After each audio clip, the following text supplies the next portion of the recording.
Äsja saite kuulda Respekti uut lugu Pea peal ja nüüd on meil Respekt siin ka stuudios. Tere õhtust! Tervist! Tere! No rääkige alustuseks, kuidas see lugu üldse sündis? Laul Pea peal. Just. No, sündiski Pea peal. Tegelikult ta on ühe Soome tuntud laulja, Terasmuse laulja lugu. Selle repertuaarist me selle leidsime ja ta hakkas meile nii meeldima. Ning sõnad nagu pea peal sobisidki sinna ja siis me kirjutasime selle, ma kirjutasin selle 15 minutiga ja laulsime paari päevaga. Ja siis otsustasime, et teeme sellele muusikavideo, mis sai Hendrik Normani käe all tehtud ja nüüd on ta valmis ka. Kuulu järgi olete praegu nii-öelda kuulsuse tippul, vähemalt siiamaani ei tea, mis edasi tuleb, aga et kas see ongi see sama lugu, mis on seda toonud või juba varem?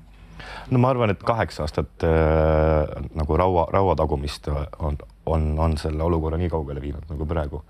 Ja nüüd on nagu see aeg, kui tuleks hakata seda tulist rauda veel tugevamini taguma. No mida fännid ütlevad kõige tihemini teile, et mille pärast nad teid hindavad? Et kui tahab pidu saada, siis tuled Respekti kuulama. No nii, jah.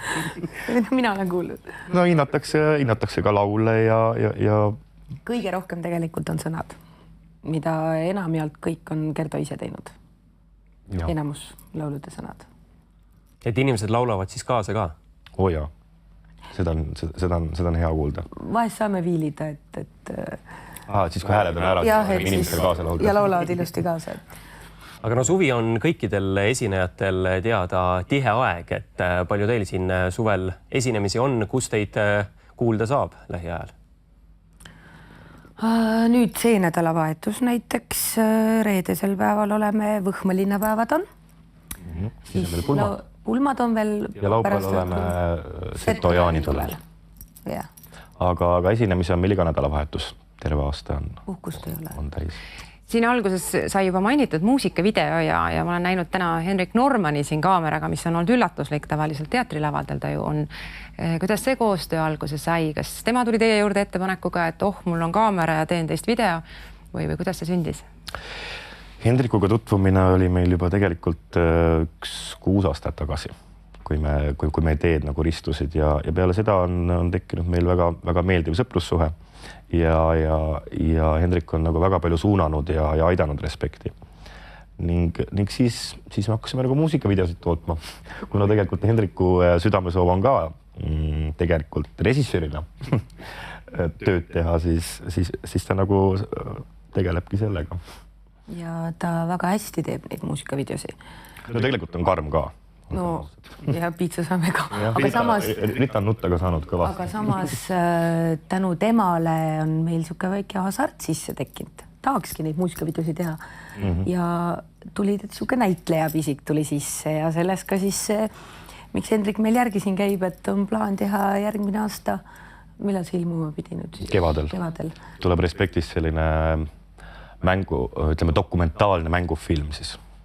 Ja mis siis selle sisuks saab? Me ei saa välja rääkida. Esinemised, teie elu, veel midagi? No mitte päris isiklik elu, aga Respekti elu küll, jah. Alates sellest, kuidas ma laval näiteks mikrofoniga olen hambakurku löönud. Lõpetades... Mis on lava taga või enne lava või kus me käime? Lõpetades sellega, kuidas laulud sünnivad ja kuidas me esinemistel käime, mis lava taga toimub. Kuidas me kakleme vahest. Naerame ja kakleme. Jah. Nii et see on lihtsalt dokumentaal, seal ei ole sellist läbivat eraldi sellist mängulist stsenaariumi? On ka selline mänguline stsenaarium, jah. Ütleme, et taas lavastatud siis niisugused põnevad juhtumised, kuidas eelmist artisti käis asendamas üks väga tuntud Eesti näitleja. Kui meil eelmine artist haigestus ja lavale ei saanud tulla ja kogu kultuurimaja oli välja müüdud lisalaudadega, siis tegelikult tuli üks väga tuntud Eesti naisid näitleja teda asendama. Aga sellest tuleb ka mängufilmis juttu. Ehk siis taas lavastatakse see põnev seik.